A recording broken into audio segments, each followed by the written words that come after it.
Monsieur le secrétaire d'État, bon, vu vos attributions, vous l'ignorez peut-être, mais en 2007, la vie de Christine Colin a basculé. Son ex-compagnon, qui ne cessait de la harceler, lui jeta à ce moment-là au visage un verre de coca rempli d'acide sulfurique.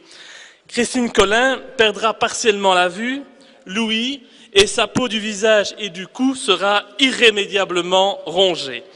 En 2009, Richard Rems, le vitrioleur, actuellement jugé aux assises de Bruxelles, tente d'assassiner son ex-compagne Patricia Lefranc en l'aspergeant à 2 reprises et de manière très méthodique d'acide sulfurique. Résultat, 5 mois de coma, 80 opérations chirurgicales, un visage, un corps et une vie complètement dévastés. Christine et Patricia sont aujourd'hui tout simplement condamnées à perpétuité dans un corps attaqué au vitriol jusqu'à la fin de leur vie. Une vie qui sera encore synonyme de nombreuses greffes et de nombreuses souffrances.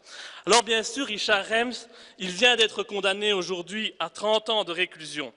Mais il s'agit selon moi d'une peine encore bien trop légère pour une vie gâchée et pour de telles souffrances infligées. Surtout qu'avec les libérations conditionnelles, vous le savez, il ne passera au final que quelques années en prison. Et donc par mon intervention, monsieur le secrétaire d'État, je me fais le relais de différentes associations. Et comme elles, je voudrais vous demander si vous ne trouvez pas anormal que n'importe quel frustré, que n'importe quel lâche puisse acheter une telle arme sans le moindre contrôle et sans la moindre difficulté. Alors plusieurs pétitions ont déjà été portées par les associations d'aide aux victimes, dont la SBL Succès, mais leur cri de désespoir n'a toujours pas été entendu. Alors dans le plan national de sécurité, Joël Milquet vient une fois de plus nous parler des armes à feu, mais il n'y a pas une ligne sur ces produits mortels qui peuvent pourtant ravager une vie. Et donc ma question va être très simple, monsieur le secrétaire d'État.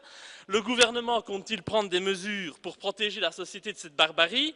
Et allez-vous enfin imposer des conditions de vente strictes afin de réserver l'achat de tels produits aux seuls et uniques professionnels?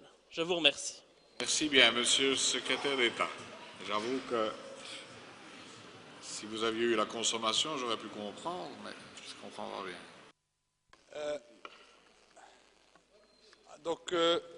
En effet, monsieur Louis, simplement vous répondre qu'effectivement, cette substance corrosive est particulièrement dangereuse et que donc 2 demandes ont été faites, l'une dans le cadre de la protection du consommateur et l'autre par rapport à mon administration en matière de normes de produits, pour restreindre la vente de l'acide sulfurique aux seuls professionnels.